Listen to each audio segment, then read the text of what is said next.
네, 성도님들 안녕하세요. 물 한 잔 마시고 시작하겠습니다.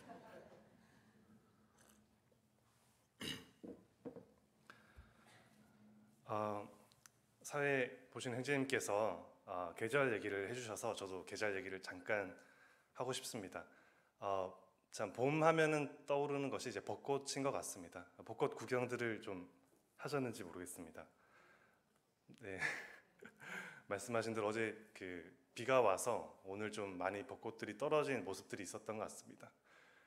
그럼에도 불구하고 이제 오늘 이제 구미에서 제가 지금 구미에 살고 있는데 구미에서 오면서 보니까 여전히 안 떨어지고 잘 버티고 있는 벚꽃들이 좀 있더라고요. 그래서 아직 못 보신 분들은 좀 즐겨 보시면 어떨까 생각이 됩니다. 어, 사실 어제 비가 온다는 소식을 알고 있었습니다. 그래서 고민이 참 많았습니다. 벚꽃은 참 구경하고 싶고 오늘 말씀은 또 준비를 해야 되고 이거 어떻게 해야 되나 했는데 그래도 이 벚꽃을 사실 1년에 한 번 제대로 볼 수 있는 것이 벚꽃이고 그렇게 따지면 사실 우리 인생에서 그렇게 많이 볼 수 있는 건 아니겠더라고요. 그래서 감히 말씀 준비를 잠깐 놔두고 이제 아내와 이제 아이를 태우고 벚꽃 구경을 잠깐 갔다 왔었습니다. 잘한 거 맞겠죠? 네, 참 볼 땐 참 좋았는데 오고 나니까 참 마음이 많이 부담이 됐었습니다. 여전히 제가 사실 지금 서두가 좀 길어지긴 하는데 여기 앉아서 사실 제가 말씀을 듣는 것을 훨씬 더 좋아하고 그러고 싶습니다. 근데 이렇게 앞에 나와서 나누는 것이 여전히 참 부담이 많이 됩니다. 제가 일상에서 겪었던 그런 일들 중에 하나님께서 하셨던 말씀들을 그런 것들을 나눌 때에 조금이나마 성도님들께 도움이 됐으면 하는 마음으로 준비를 했습니다. 오늘 본문은 마태복음 11장입니다. 마태복음 11장 28절에서 30절입니다.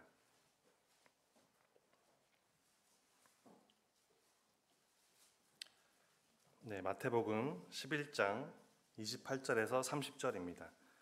길지 않기 때문에 함께 읽도록 하겠습니다. 시작. 수고하고 무거운 짐진 자들아 다 내게로 오라. 내가 너희를 쉬게 하리라.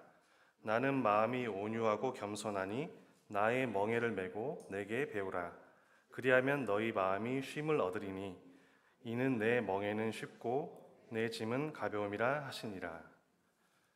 네, 오늘 말씀의 제목은 진정한 쉼으로 정해봤습니다. 요즘에 어떻게 평안하신지 모르겠습니다.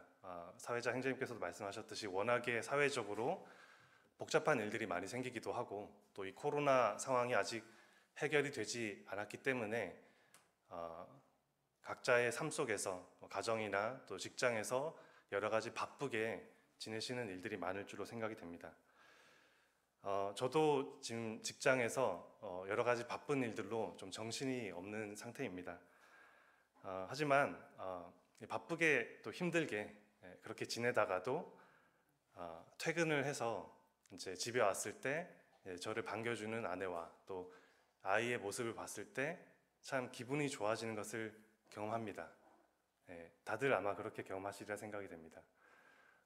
때로는 제가 좀 굉장히 늦게 퇴근하는 날이 많습니다. 그래서 야근을 하다 보면 집에 오면은 저를 반겨주는 사람 없이 이제 아내와 이제 아이는 아주 평안하게 자고 있는 모습을 봅니다. 그럴 때 제 마음이 어떨까요? 아니, 내가 이렇게 열심히 하다 왔는데 나를 반겨주지 못하고 자고 있어? 이런 마음이 들 줄 알았습니다. 제가 속이 좁기 때문에. 근데 이제 신기하게도 그런 모습을 볼 때 그냥 오히려 기분이 좋아지더라고요. 좋아지더라고요. 아마 저뿐만 아니라 다들 그러신 것 같습니다. 그냥 약간 이걸 어떻게 해석해야 될지 모르겠어요. 그냥 대리만족인가? 뭐 때문인지 모르겠지만 그냥 힘들게 일하다 왔는데 가족들이 그냥 편안하게 지내는 모습을 보면 마음이 그냥 편해지더라고요. 좀 더 나가서 힘들게 또 바쁘게 지내다가 다른 성도님들을 통해서 또 밴드를 통해서 교회에 또 좋은 일들을 소식들을 들을 때 또 마찬가지로 마음이 참 좋아지는 것을 경험을 합니다. 이것도 참 신기한 것 같습니다. 나만 힘들다라는 어떤 부정적인 마음이 드는 것이 아니라 힘들지만 참 이 성도님들의 좋은 소식들을 들을 때 참 기분이 좋아지는 것을 경험하게 됩니다. 아마 우리가 그리스도 안에서 영적인 공동체고 영적인 가족이기 때문에 그런 것이 아닌가라고 생각을 해봅니다. 특히 최근에는 참 처음에는 좀 안타까운 소식들이 들렸었습니다. 아픔과 관련해서. 그런데 하나님께서 놀랍게도 그런 아픔들을 바꿔주셨어요. 완전히 역전시키셔서 영혼이 구원받아서 하나님께로 돌아오게 하시는 엄청난 역사가 있었고요. 그것으로는 우리가 너무나 기쁨을 누리고 있고, 또 아이가 회복이 되어서 집으로 편안히 돌아왔다는 얘기를 들을 때 너무나 감사가 됐었습니다. 그래서 바빠도 이런 가족들과 또 우리 교회 성도님들의 좋은 소식들을 들을 때 참 위로가 되는구나 라는 생각이 듭니다. 근데 그럼에도 불구하고 이게 우리가 계속해서 바쁘게 살 수는 없잖아요. 계속해서 그렇게 살다 보면 영혼이, 몸이 망가지는 것을 봅니다. 따라서 우리는 휴식이 필요합니다. 휴식이 필요합니다. 단순히 몸만 우리가 바쁘다면 좀 잠을 좀 많이 자면 되고 좀 좋은 음식을 먹으면 회복이 될 수 있습니다. 치킨 한 마리 먹으면, 또는 아내가 끓여주는 된장찌개 딱 한 숟가락 먹으면 몸은 어느 정도 회복이 가능한 것 같습니다. 문제는 우리 마음인 것 같습니다. 이 몸이 바빠질 때 사실 우리 마음이 같이 바빠지게 되는 것이 더 문제라고 생각이 됩니다. 마음이 바빠지다 보면 또 힘들어지게 되고, 그러다 보면은 우리 신앙생활에 군데군데 구멍이 생기는 것 같은 생각이 들면서 참 그것이 오히려 문제인 것 같습니다. 이런 마음의 쉼을 위해서 많은 방법들을 제안을 합니다. 하지만 그런 방법들은 일시적인 것을 우리는 알고 있습니다. 저도 사실 최근에 그 바쁜 일들 가운데 좀 마음이 많이 힘들어지는 것을 경험했습니다. 물론 계속 있었던 일이지만 최근에 좀 세게 그게 있었어요. 세게 다가와서 정말 계속 이렇게 살아야 되나라는 생각이 들 정도로 그런 세게 다가온 힘든 일이 있었습니다. 그래서 참 어떻게 해야 되나라고 할 때 하나님께서 큐티 경건의 시간을 통해서 이 마태복음 11장 28절에서 30절의 말씀을 보여주셨고, 또 큐티뿐만 아니라 다른 서적을 통해서 또 다른 형제 자매님들의 또 말씀을 통해서 이 말씀을 접하게 되었습니다. 그래서 이 말씀을 통해서 제가 받은 위로와 깨달은 것들을 이 시간 나누고자 합니다. 사실 잘 아시는 구절이고 많이들 묵상하시는 구절인 것 같습니다. 이 말씀을 통해서 어떻게 해야 우리 마음이 진정으로 쉼을 얻을 수 있을까에 대해서 생각을 해보도록 하겠습니다. 자, 먼저 28절입니다. 수고하고 무거운 짐진 자들아 다 내게로 오라. 내가 너희를 쉬게 하리라 라고 말씀하셨습니다. 쉬게 하리라. 쉼에 대해서 말씀을 하십니다. 근데 거기에 대해서 선행되어야 될 것에 대해서 말씀하시는데, 일단은 내게로 오라. 내가 너희를 쉬게 하리라. 예수님께서 우리를 쉬게 해주실 것인데, 그러기 위해서는 먼저 내게로 오라. 예수님께로 와야 된다라는 것입니다. 또 생각해 볼 것이, 그 내게로 오라라고 말씀하셨는데 그것을 지금 누구에게 말씀하고 계신지를 살펴볼 필요가 있습니다. 28절 맨 앞에 수고하고 무거운 짐진 자들을 향해서 내게로 오라라고 말씀하고 계시는 것입니다. 그러면 여기서 수고하고 무거운 짐진 자들이 누구냐라는 것입니다. 먼저 이 수고하고라는 것에 헬라어를 보면 코피아오라고 되어 있습니다. 코피아오. 제가 헬라어를 잘 모르는데 말씀을 준비할 때만 좀 보게 되는데 이 단어는 이상하게 좀 기억이 납니다. 코피아오. 코피가 나도록 수고하는. 죄송합니다. 이런 걸 보다 아재 개그라고 하는 청년들도 여기 앉아 있는 것 같은데 죄송합니다. 코피아오. 말 그대로 이제 수고하다라는 뜻이고요. 또 열심히 일하다, 피곤하다, 지치다의 의미가 있습니다. 스스로 일을 너무 많이 하다 보니까 지치게 되는 것입니다. 피곤해 지친 상태를 표현하는 것입니다. 이것은 근데 내가 원해서 하는 수고에 대한 것입니다. 즉 능동적인 수고에 대해서 말씀을 하고 계시는 것이고요. 그 뒤에 뒤따라오는 무거운 짐진에서 짐진의 헬라어는 포르티조인데 이게 수동태라고 합니다. 수동태. 짐이 지워진 것입니다.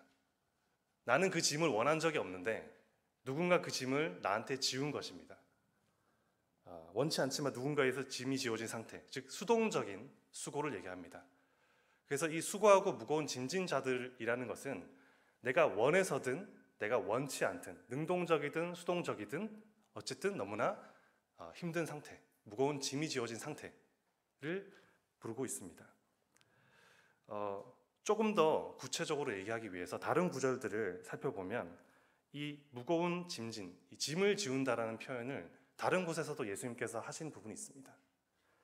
마태복음 23장 4절에 보면 예수님께서 이렇게 말씀하십니다.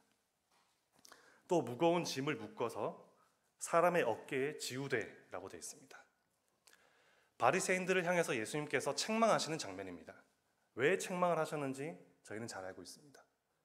바리새인들은 하나님의 말씀을, 율법을 많이 묵상하던 자들이었고, 그러면은 하나님께로 나아가고자 하는 자들을 잘 하나님께로 인도해야 되는 위치에 있었던 사람들인데, 하나님께로 나가는 길을 딱 막고 서서 사람들이 찾아왔을 때 그 길을 알려주는 것이 아니라 딱 막고 서서 무거운 짐, 율법의 요구라는, 자신들도 다 지키지 못할 율법의 요구라는 무거운 짐을 짊어지우고 돌려보내고 있었습니다.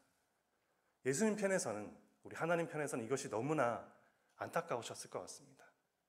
그래서 우리 주 예수님께서도 이 바리새인들을 향해서 아주 강하게 책망을 하고 계시는 것입니다. 그러면 다시 11장으로 돌아와서 수고하고 무거운 짐진 자들이라고 하는 것은 바로 이러한 율법의 요구, 즉 죄의 짐을 짊어진 자들을 1차적으로 부르고 계시는 것입니다. 그 율법의 요구 때문에 사실 우리는 그것을 다 지킬 수가 없는 것을 알고 있습니다. 만약에 그 율법의 요구가 있더라도, 그것이 짐으로 쥐어지더라도 우리가 그것을 다 지킬 수만 있다면, 다 만족시킬 수 있다면 짐이 아니겠죠. 하지만 우리는 지킬 수가 없습니다. 그렇기 때문에 이것은 곧 절망으로 이어지게 되겠죠. 나한테는 아무 소망이 없구나. 그리고 끝에 우리가 받게 될 그 심판에 대한 두려움까지도 한꺼번에 짐이 쥐어지는 것입니다. 실로 엄청난 무게겠죠. 영원한 멸망으로 가는 그 짐이기 때문에. 로마서 3장 23절에 이르듯이 모든 사람이 죄를 범하였다고 되어 있습니다. 그래서 하나님의 영광에 이르지 못한다라고 되어 있습니다. 그러면 이 수고하고 무거운 짐진 자들은 모든 사람을 나타내고 있는 것과 동일합니다. 모든 사람을 향해서 예수님께서 이 28절의 말씀을 하고 계시는 것입니다.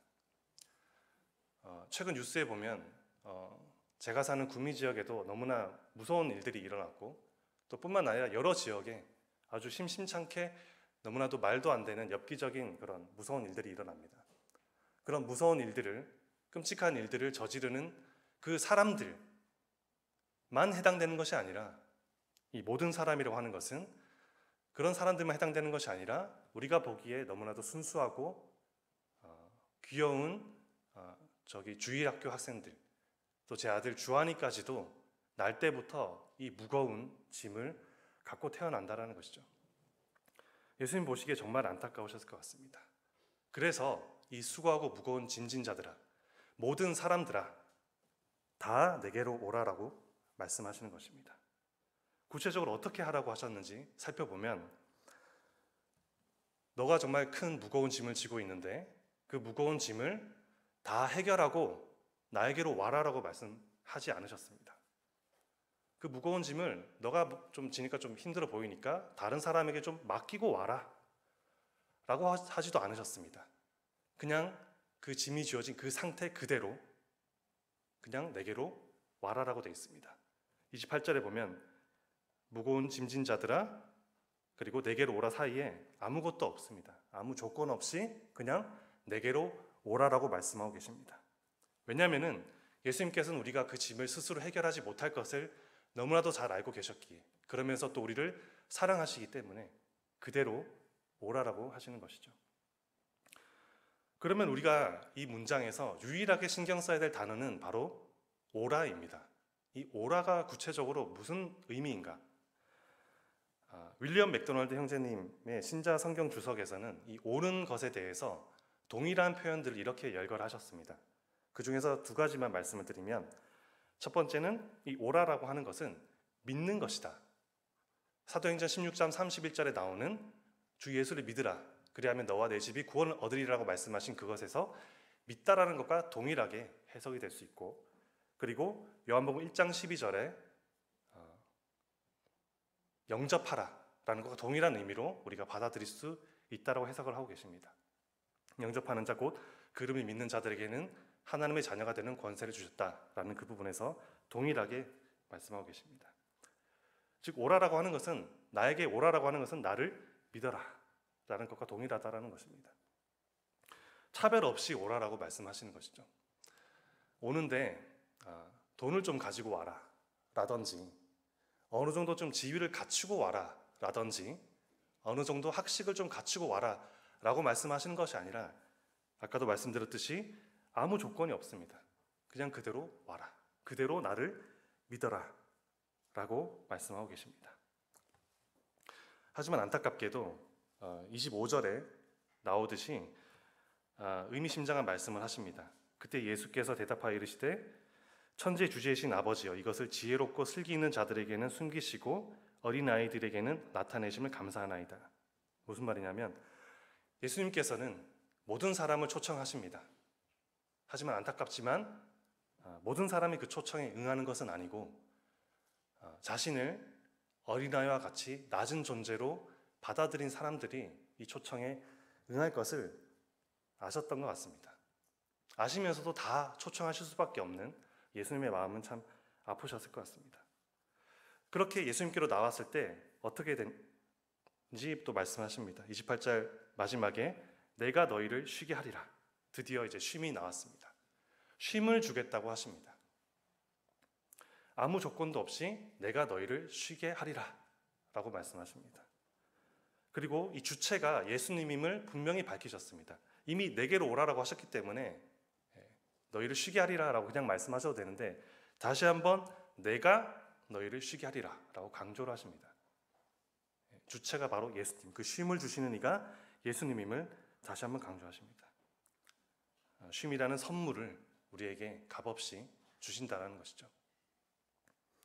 그 쉼은 가장 1차적으로는 이 수고하고 무거운 짐진 자들이, 이 짐이 바로 율법의 요구, 그것도 그것을 지키지 못한 것에 대한 죄책감, 그리고 절망, 이런 것들이기 때문에 내가 너희를 쉬게 하리라 라고 해서 이 쉼이라는 선물은 1차적으로는 바로 구원의 쉼입니다. 구원의 쉼입니다.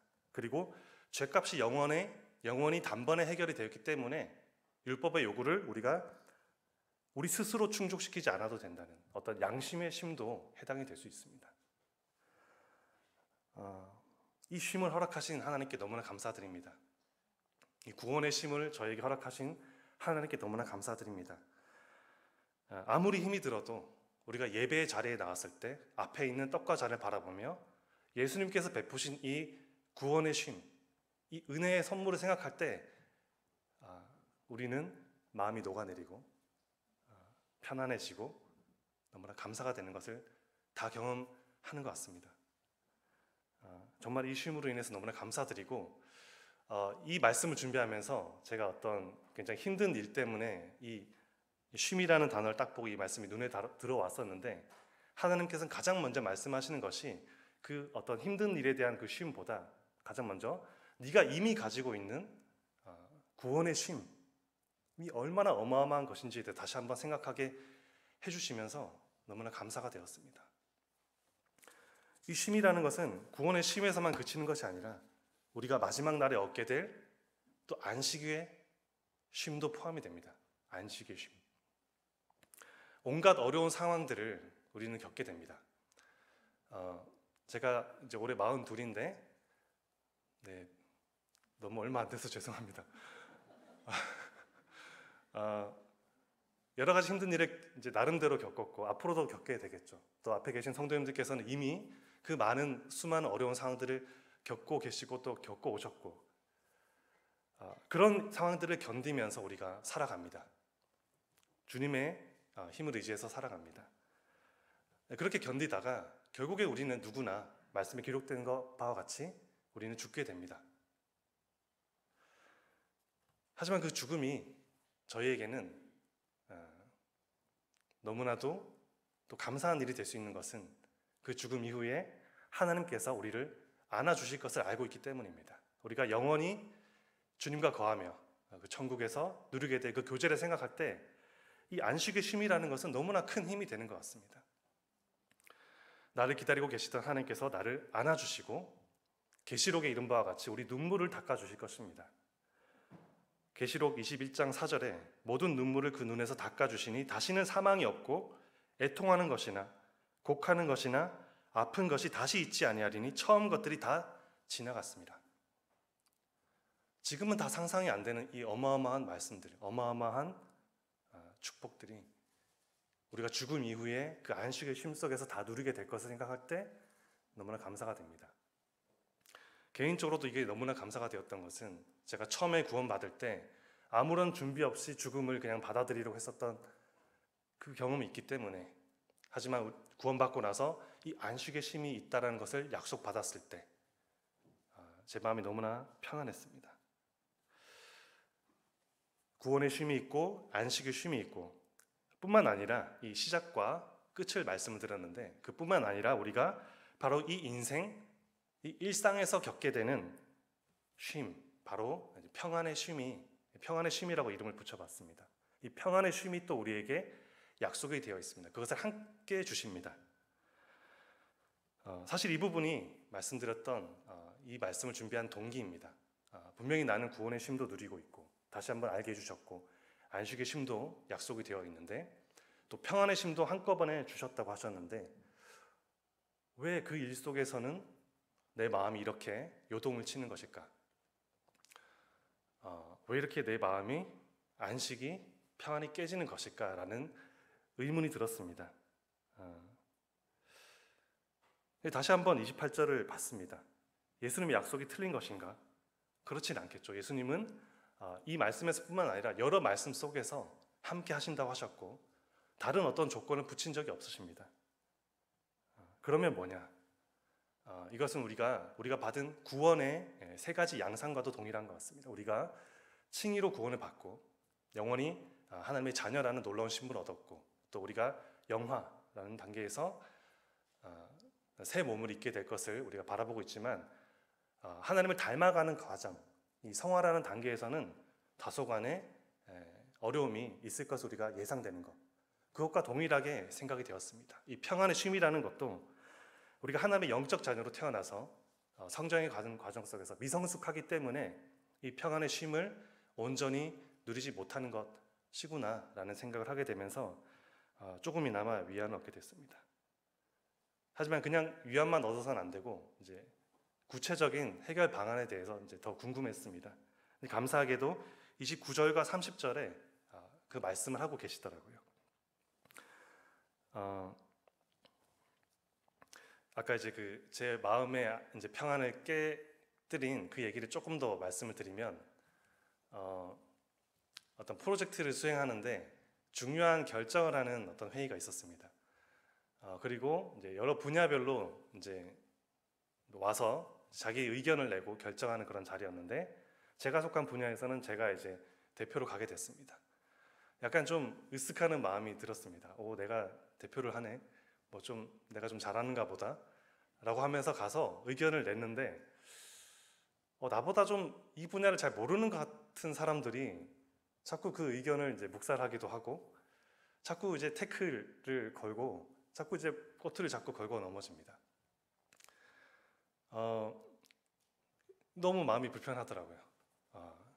내가 이쪽 분야에서 나름대로 공부를 많이 했고 또 대표에서 왔는데 왜 내가 이런 취급을 당하고 있는 것인가? 그리고 또 왜 나는 이 자리에 와서 이렇게 평안이 깨지는 것을 경험하면서 지금 여기 있는 것인가? 그런 생각들이 들었습니다. 더 구체적으로 말씀드리면 너무 부끄러워서 일단 여기까지만 말씀을 드리고 싶은데, 사실 이전에도 그런 의견 충돌은 늘 있어 왔는데 이제 그날따라 굉장히 마음이 많이 힘들더라고요. 그래서 29절 성경 말씀으로 다시 돌아와서 29절에 보면 나는 마음이 온유하고 겸손하니 나의 멍에를 메고 내게 배우라. 그리하면 너희 마음이 쉼을 얻으리니. 다시 한번 또 쉼이 나옵니다.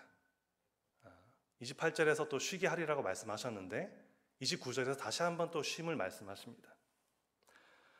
다른 종류의 쉼 같진 않습니다. 같은 종류의 쉼인데 예수님께서 다시 한번 강조를 하시는 것 같습니다.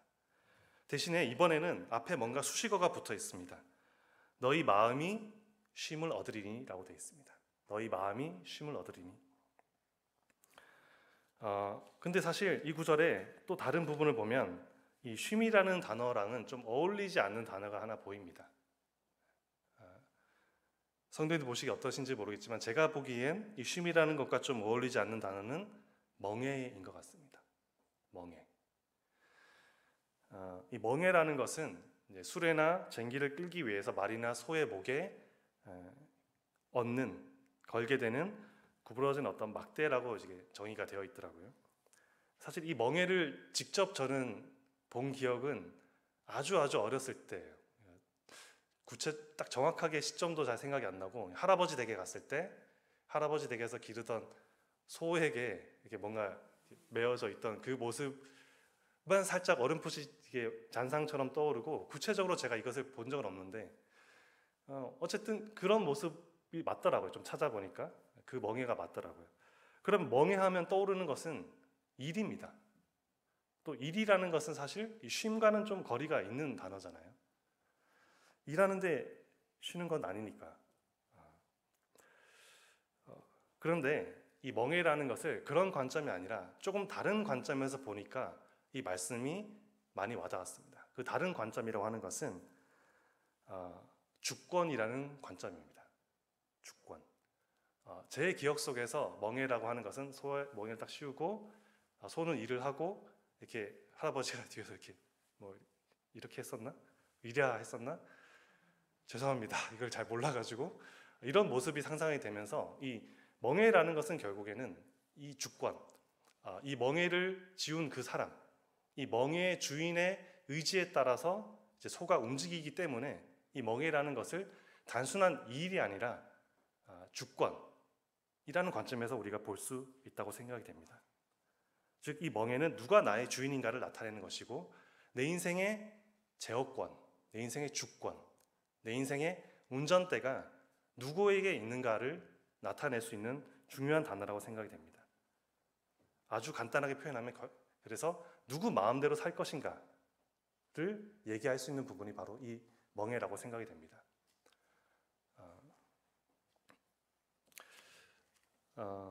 사실 우리가 아까 이제 제가 있었던 그 회의도 그렇고 또 그뿐만 아니라 일상 속에서 뭔가 평안이 자꾸 깨질 때를 되돌려 보면은 내 마음대로 안 돼서 자주 그렇게 평안이 깨지는 것을 경험합니다. 즉 내 마음대로 안 돼서, 즉 내가 내 인생의 주권을 가지고 있는 것처럼 행동할 때 내 마음대로 잘 안 돼서 우울해지고 화가 나고 실망하고 좌절하고 억울해하는 것 같습니다.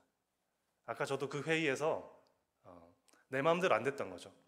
내 생각은 이게 맞는데 이렇게 돼야지만 이 프로젝트가 성공할 수 있을 것 같은데 적어도 내 분야만큼은 이렇게 돼야 될 것 같은데 내 마음대로 안 돼서 안 받아주니까 평안이 깨졌던 것 같습니다. 또는 어떤 사람은 이 인생이라는 것에 대해서 나는 좀 결정 이런 거 잘 못하니까 내 마음대로가 아니라 당신 마음대로, 너 마음대로 누군가의 마음대로 하기를 또 넘겨버리는 사람도 있을 것 같습니다. 하지만 내 마음대로 하려고 하거나 또는 다른 사람의 마음대로 하려고 할 때 그것이 잘 풀리지 않는 것을 우리는 너무나 자주 경험을 합니다. 왜냐하면 예수님께서는 이 쉼이라는 것을 말씀하실 때 29절에서 말씀하실 때 나의 멍에를 메라고 하셨습니다. 여기서 나는 예수님이죠. 예수님의 멍에를 맬 때, 즉 예수님의 마음대로, 예수님의 마음으로 그 일들을 행할 때 쉼을 주겠다고 하셨지 내 마음대로라거나, 그러니까 이현철은 접니다. 이현철의 마음대로 할 때 쉼을 주겠다고 하지 않으셨습니다. 또는 성은혜의 마음대로, 성은혜는 제 아내입니다. 성은혜의 마음대로 할 때 쉼을 주겠다고 하신 것이 아니라 바로 오직 예수님의 멍에를 맬 때, 즉 예수님의 마음대로, 예수님의 마음으로 그 일들을 행할 때 쉼을 주겠다고 하셨기 때문입니다. 결국에는 이 말씀은 우리가 예수님의 마음으로 살아야만 쉼이 있다는 것이죠. 이 멍에의 주인이 바로 예수 그리스도라는 것입니다. 예수님의 마음으로 우리가 산다는 것이 그러면 구체적으로 무엇인가는 앞에 29절 앞부분에 그 힌트가 나와 있습니다. 나는 마음이 온유하고 겸손하니 라고 되어 있습니다. 그리고 또 빌립보서 2장 5절에서 8절을 잠깐 보도록 하겠습니다. 빌립보서 2장 5절에서 8절 제가 읽어드리도록 하겠습니다. 너희 안에 이 마음을 품으라. 곧 그리스도 예수의 마음이니 그는 근본 하나님의 본체시나 하나님과 동등됨을 취할 것으로 여기지 아니하시고 오히려 자기를 비워 종의 형체를 가지사 사람들과 같이 되셨고 사람의 모양으로 나타나서 자기를 낮추시고 죽기까지 복종하셨으니 곧 십자가에 죽으심이라. 요약을 하자면 예수님의 성품, 예수님의 마음은 겸손과 낮춤과 복종과 희생입니다. 동일한 것이죠. 우리가 29절에서 봤던 나는 마음이 온유하고 겸손하니, 그리고 또 빌립보서 2장 5절에서 8절에 나오는 이 부분, 결국 예수님의 마음은, 예수님의 성품은 겸손과 온유라고 우리가 요약을 할 수 있습니다.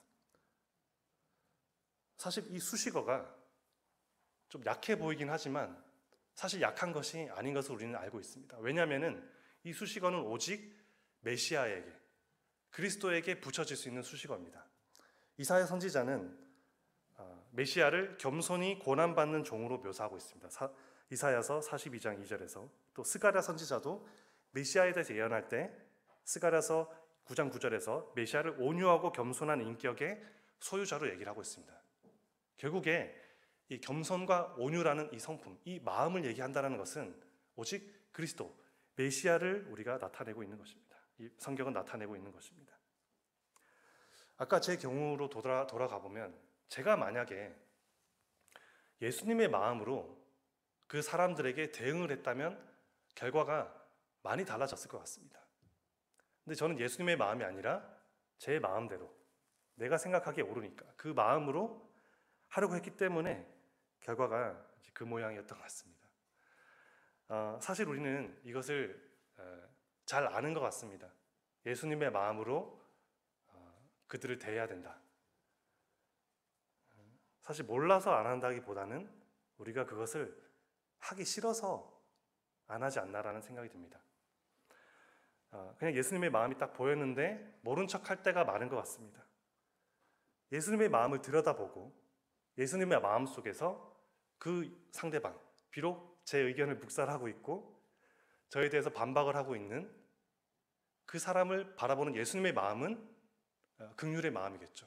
겸손한 마음이고 낮추는 마음일 텐데 그 마음을 통해서 보는 것이 아니라 그러기 싫은 거죠. 내 마음대로 하고 싶은 겁니다. 누르고 싶고 반박하고 싶고 말 끊고 치고 나가고 싶고 자꾸만 내 마음을 들여다보기 때문에 실패를 하는 것 같습니다. 하지만 당장은 내 마음을 들여다보고 내 마음대로 하는 것이 논리적이고 합당해 보이지만 사실 내 마음을 들여다보면, 잠잠히 들여다보면 뭐가 보이냐면 그냥 교만이 보입니다. 그냥 욕심이 보이고요. 그냥 분내는 것이 보일 뿐입니다. 그렇게 제가 주장하지 않아도 되는 것이었는데 그 주장하고 있다는 것은 내 의를 내가 이만큼 안다라는 것을 드러내고 싶은 마음이 있더라고요. 또는 반대로 나에게 핍박하고 나의 의견을 묵살하고 있는 그 사람의 마음을 자꾸 들여다보려고 하는 것도 있습니다. 저 사람 왜 저러지? 그 사람을 사실 이해하려고 그 사람의 마음을 들여다보려고 하는 것이 아니라 그 사람의 마음을 들여다봄으로써 반박을 하고 싶어 하더라고요. 제가 요거 요렇게 생각하고 있네. 그럼 요걸 요렇게 돌려서 반박을 해야겠다. 마찬가지로 그 사람의 마음속에도 좋은 것들이 있을 리가 없죠. 우리 마음은 심히 부패했기 때문에 그렇습니다. 결국에는 그런 모든 상황 속에서 우리가 예수님의 쉼을 누리는 방법은 오직 예수님의 마음을 들여다보고 예수님의 마음으로 그 모든 행동들을, 그 모든 대응들을 해야만 우리에게 마음의 쉼이 있다고 말씀하시는 것입니다. 자, 그리고 또 생각해 볼 것은 나의 멍에를 메고 다음에 나오는 단어입니다. 나의 멍에를 메고 내게 배우라입니다. 내게 배우라. 이 말씀을 처음 봤을 때는 조금 의아했습니다. 나는 멍에를 메고 있는데, 예수님의 멍에를 메고 있는데 어떻게 배우라는 것인가? 그냥 예수님이 나를 이렇게 움직일 것이니까 그 움직이는 어떤 흔적들과 좀 지시하는 그것을 보면서 배워가라는 것인가? 라는 생각이 들었습니다. 제가 생각하기에 이제 멍에라는 것은 그런 모양이었으니까. 그런데 그 호크마 주석에 보니까 이런 해석이 있었습니다. 유대인 사회에서는 이 스승과 제자 관계를 얘기를 할 때, 이 훈육 관계를 가리킬 때 이러한 표현을 관용적으로 썼다고 합니다. 관용적으로 이 멍에를 매라고 하는 것을. 왜냐하면은 당시에 이 팔레스타인의 멍에는 혼자 매는 것이 아니었대요. 혼자 매는 것이 아니라 항상 짝을 이루어서 매는 것이었다고 합니다. 결국에는 예수님께서 나의 멍에를 매라 라고 말씀하실 때는 너 혼자 매라는 것이 아니라 예수님께서 주신 그 멍에를 함께 메고 가시겠다라는 것을 강하게 암시하고 있는 것입니다. 비록 내가 멍에를 맨 상태지만 바로 옆에 예수님께서 계시기 때문에, 아주 가까이 계시기 때문에 세밀하게 나를 가르치시고 지도하실 수 있다는 것입니다. 그렇게 예수님께 배울 때 그리하면 너희 마음이 쉼을 얻으리니라고 되어 있는데, 여기서 얻다라는 표현은 헬라어로 휴레세테입니다.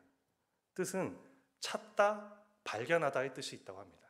그냥 얻는다라는 표현보다 사실 발견하다라는 뜻이 좀 더 맞다고 합니다. 영어 성경에는 그래서 그 표현을 더 많이 쓰고 있습니다. 뭔가 새로운 쉼을 만들어내서 그것을 획득하는 것이 아니라 이미 예수님 안에 그 쉼이 있기 때문에, 또 예수님께서 주신 그 쉼이 있기 때문에 그것을 내가 찾아내기만 하면 되는 것입니다. 그것을 발견하기만 하면 된다고 말씀하시는 것입니다. 게다가 예수님께서는 멀리 계시는 것이 아니라, 내 뒤에서 그냥 나를 조종하시는 것이 아니라 바로 옆에서 나와 함께하고 계시기 때문에 그 예수님의 마음을 들여다보기가 사실은 너무 쉽고, 또 그 쉼 역시도 발견하기가 너무나도 쉽다는 것입니다. 덧붙여서 30절에서 내 멍에는 쉽고 내 짐은 가벼움이라 라고 하십니다. 여기서 쉽다라는 표현은 다른 뜻으로 좀 번역을 하면은 부드럽다, 좋다, 안락하다, 친절하다, 그리고 딱 맞다라는 뜻도 있다고 합니다. 즉 예수님께서 우리에게 멍에를 지라고 하실 때는 우리에게 딱 맞는 예수님께서 주시는 멍에가 있다는 것이고, 그리고 이 가볍다라는 것도 이 멍에의 가치가 가볍다라는 뜻은 아니겠죠. 예수님께서 주신 어떤 사명이라면 그것은 결코 가벼운 것이 아닐 텐데, 왜 가볍다고 하시냐면은 일단 우리가 엄청난 그 죄의 짐을 내려놨기 때문에 가벼운 것이고, 그리고 또 예수님께서 함께 그 예수님의 멍에를 우리와 짊어지고 가고 계시기 때문에 사실 전부 예수님께서 하시는 것입니다. 우리는 그냥 메고 그냥 배우고 닮아가는 것밖에 없다라는 것입니다. 그렇기 때문에 가벼울 수밖에 없다라는 것이죠. 마무리를 하겠습니다. 진정한 쉼을 얻으려면 먼저 예수님께로 나아감을 통해서 이 구원의 쉼과 양심의 쉼, 안식의 쉼, 이 평안의 쉼을 우리가 선물로 받아야 합니다. 그리고 이 쉽고 가벼운 예수님의 멍에를 메고 예수님께 배우게 될 때 그 안에서 진정한 쉼을 발견한다는 것입니다. 여기서 중요한 것은 예수님의 멍에를 맨다라는 것은 나의 인생의 주권을 예수님 마음대로, 예수님의 마음으로 산다는 것과 동일한 것입니다. 하나님 관점에서 우리는 이미 이 쉼 가운데, 이 영원한 쉼 가운데, 영원한 안식 가운데 들어와 있다고 생각을 합니다. 하지만 안타깝게도 이 시대가 우리 평안을 깨뜨리기 너무나 쉬운 시대입니다. 그럼에도 불구하고 하나님께서 저희 각자에게 주신 그 삶의 영역 가운데 이 진정한 쉼이 있다라고 우리가 선포하고, 또 다른 사람들이 아무리 그렇게 우리 평안을 깨라 할지라도 우리가 이러한 진정의 쉼이 있고 쉼의 영역이 있다는 것을 계속해서 확장시켜 나가는 것을 저와 성도님들 모두 함께 경험하며 하나님께 영광 돌리는 삶을 살기를 원합니다. 기도하고 마치도록 하겠습니다. 하나님 아버지, 감사합니다. 오늘 이 말씀을 통해서 참 저희에게 이미 허락하신 그 구원의 쉼이 얼마나 큰 것인지를 알게 해주셨습니다. 그리고 또 우리 일상 가운데 여러 가지 일들로 인해서 저희 마음이 흔들릴 때가 있고, 저희에게 허락하신 그 평안의 쉼이 흔들릴 때도 있지만, 그럴 때마다 저희와 함께 하시는 그 예수님을 바라보며 그 예수님의 마음으로 행하며 다시 한번 그 예수님께서 이미 주신 그 평안을 누리며 발견하며 살아갈 수 있게 하시며 감사드립니다. 정말 저에게 주신 것이 너무나 크며 그것을 저희가 획득한 것이 아니라 주님께서 그저 주권적으로 주신 선물임을 생각할 때 너무나 감사드립니다. 작은 자이지만 이 삶을 통해서 하나님께서 영광 받으시고 기뻐하셨길 바랍니다. 감사드리며 주 예수 그리스도의 이름으로 기도드렸습니다.